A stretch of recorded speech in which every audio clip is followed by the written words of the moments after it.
So I read Bleach, and I wasn't that impressed. The first time I read the Bleach manga was some years ago, and it was only to read the final arc and how the story ended. I've mostly forgotten what happened in the Blood War, and since I've almost completed my rewatch of the anime, I thought why not just take this chance to read the Bleach manga.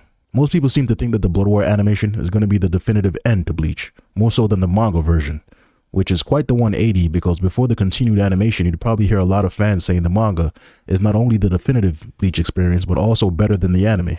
I was never that familiar with the manga version of Bleach and how it differed from the anime, so I decided to give it a shot before I rewatched the Fullbring arc and wrap things up. I'm not going to spend too much time on this, but I figured I could also talk a bit more about Bleach in general here, so here are my thoughts.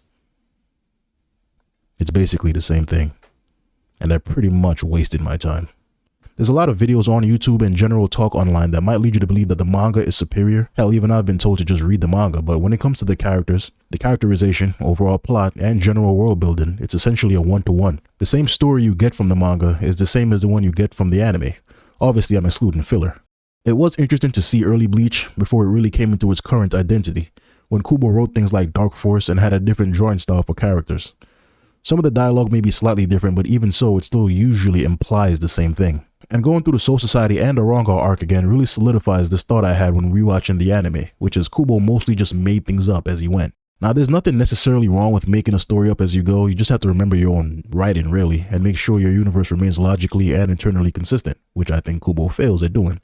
This is something I completely missed when watching the anime, but reading the manga, I noticed earlier on in Bleach, Ichigo is actually really good at detecting spiritual power and tracking people.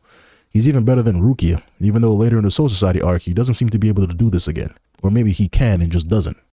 And I'm pretty sure it wasn't until the Soul Society arc that Kubo made up the Hogyoku and decided that he wanted Aizen to be the mastermind that planned for Rukia's capture and return to the Serite. In the manga, we actually get to see the direct orders Byakuya and Renji received in chapter 51, and it was to capture or kill Rukia, but at the end of the Soul Society arc in chapter 176, Aizen says the plan was always to capture Rukia and use the Sokyoku to destroy her soul and get the Hogyoku, because, well, that's where Kisuke put it. I mentioned this in passing in my prior videos, but making Aizen as powerful as he was and giving him the experience and capabilities he has was a major mistake from the very beginning, because it makes the entirety of the Soul Society arc void, since Aizen should absolutely have the ability to destroy Rukia's soul himself, which would make the Sokyoku and the whole 30-day waiting period completely pointless. Also, I can now confirm that Aizen actually did let all of Kisuke's research around the Hogyoku stay locked up for 100 years until the start of Bleach. Which means since the moment Kisuke put the Hogyoku into Rukia, Aizen had no idea there was a way to simply remove it from her until he decided to finally take a look at Kisuke's notes. Also, I mentioned in my first few videos how Yoruichi acted as if she didn't know Gin and Aizen, and after reading the manga, I think the better way to put it is that Yoruichi literally didn't know Gin, Aizen, and Kaname were traitors. It's simply something Kubo hadn't decided to do yet, even though the decision to make Yoruichi familiar with Aizen's betrayal later on in the series causes damage to previously written chapters. Same goes for Kisuke and the Vizards. Kisuke didn't know them until Kubo wanted him to, despite it being too late to make that change and the massive story repercussions, Kubo still went through with it. Bit of a hot take here, but I actually think Turn Back the Pendulum shouldn't have happened at all. At least not without it ending with some kind of memory wipe or writing it with a drastic change like not including Kisuke and Yoruichi. Reason being is that if Kisuke knew the Vizards and even saved their lives, then the entire first part of the Arangar saga shouldn't have happened the way it did. There shouldn't have been this pointless mystery of a new student and the Vizards being written like anti-heroes. Thinking back on it now, I can't believe Shinji even joined Ichigo's school and was being a weird asshole, attacking Ichigo and telling him he didn't belong with his friends and family. It's Shinji's weird behavior and foolishness why Ichigo didn't want to join in the first place. If he would just be straightforward and drop the edgy persona, Ichigo would have been in from the start, or the Vizards should have been introduced to Ichigo by Kisuke as former captains who can help him control his hollow, since it was during the Soul Society arc that Hollow Ichigo really came about. Ichigo's hollow training and relationship with the Vizards should have been front and center at the beginning of the arc, without any issues or mystery. A third option is the Vizards could have just stayed strangers to everyone. Kubo could have kept it so that Kisuke and Yoruichi didn't know the Vizards. Again, it just causes too much damage to events that took place earlier, and makes the characters look stupid. It is interesting to think about though. If Kisuke was originally not supposed to know who the Vizards were, then what would have been the reason as to how Shinji knew about Ichigo and his hollow problem? But moving on from that, there's the whole Bankai situation. About midway through the Soul Society arc, Yoruichi just decides to track down Ichigo and take him to a secret location to do some training. Not just any training, but training to achieve Bankai. Kenpachi, who Ichigo just fought and barely survived, is the only captain in history to not have a Bankai, and Yoruichi says Bankai is the only way for Ichigo to beat Byakuya. Which really makes you think, if Ichigo is going to need a Bankai to save Rukia, and every captain has one, why did Kisuke even send him and his friends here like this at all? It's almost like Kubo made up Bankai during the Soul Society arc, and so there would be no mention of the captains or their Bankais before chapter 120. Now, to be fair, I don't know for certain if Kubo made things up last minute. I don't think he ever said that himself anywhere, but based on how Bleach is written, it certainly seems like most things were made up last minute, with little concern as to how it would affect the story and characters. And something I think Kubo just wants us, the readers, and the characters in Bleach to forget about is how awful Mayuri is. I read somewhere that he's Kubo's favorite character, which was quite the surprise to me because Mayuri is probably the most maleficent and morally corrupt Soul Reaper. As I mentioned in my Villains of the Soul Society video, he's just a piece of shit, and Uryu under no circumstance should keep what he knows about Mayuri to himself. I think it's a huge writing error and problem for Uryu's character that Kubo doesn't address. There isn't too much more I want to get into. Like I said, the manga and anime are largely the same. But there's definitely one more thing I want to touch on before I go, and that's the idea that Aizen was just lonely and wanted to be defeated in the end. I think it's complete BS, and not supported at all. It's not something Kubo wrote to be part of Aizen's character, but way too many fans believe what was basically a theory that Ichigo had as to why Aizen was rejected. The Hogyoku, at first, was set to break down the barrier between Hollow and Soul Reaper, making one like the other and increasing the power level of an individual. Then, the Hogyoku was set to break down the barrier between the earthly and the divine, and materializes what the people around it really want.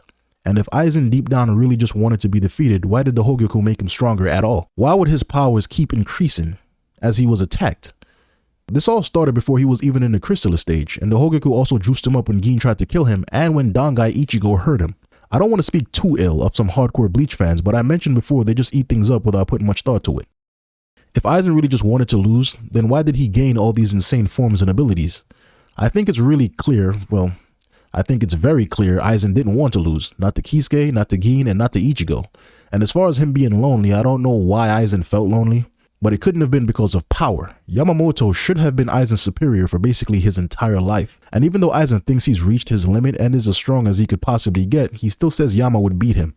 So there's no way Aizen actually thought he was really the apex Soul Reaper, especially when he thinks Yama's Ryujin Jaka is the ultimate Zanpakuto. And about the line where Ichigo says maybe Aizen was looking for someone who could see things from his perspective, I would love to know what perspective that is exactly. This might anger some people, but I don't really know Aizen, and it's not clear what his goal is. I mean, I know surface level stuff about him, like he's powerful and a smug son of a bitch, but I have no idea why he's doing what he's doing. He wants the Hogyoku to make himself stronger so he can then go to the Soul King Palace, and the Soul Reaper's things is to kill the Soul King. But why? His motives are completely unknown to me, which is kind of wild. This man gets locked up in chapter 423, and at no point was Aizen's true intentions ever brought up or discussed. No one ever brings forward the question to Aizen. What was it all for?